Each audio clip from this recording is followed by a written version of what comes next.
Enero 12, 2025 sa alas 12 antak na sa tungang gabi, nagsugod ang implementasyon sa gunban. Sa dakbayan sa Tanggop ang kapulisan sa maong dakbayan, kauban sa Kumilik mihimo kini og Kumilik checkpoint sa Barangay Silanga. Ang Tanggop City usa lang ka border control checkpoint nga diha kini gipahigayon sa Barangay Silanga, Tanggop City. Matud pa ni Police Lieutenant Colonel Marlo Mesias, ang Chief of Police sa dakbayan sa Tanggop, nga usa lang ka border control checkpoint nga mao ang Barangay Silanga. Apan wala kini gilimit, pwede sila mohimo og mobile checkpoint basta adunay coordination sa Kumilik. Pinaagi ni Attorney Dan Patrick Garcia, ang election officer sa Tanggop City.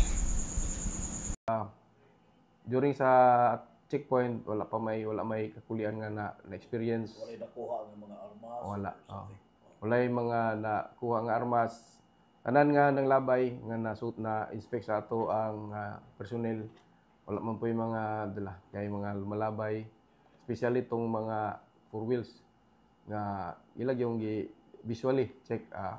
Then si Attorney Garcia atong Tanggop City election officer sa Kumilik, naghatag po siya mga proper guidelines kung saan pag-conduct sa checkpoint.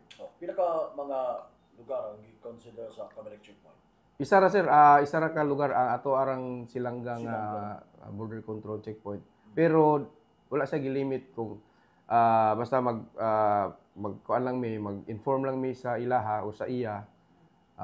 Pwede mi mo conduct og mobile checkpoint. Basta nalang siya prior coordination sa ato ang election officer. Si Police Lieutenant Colonel Marlo Mesias, ang Chief of Police sa Tanggop City.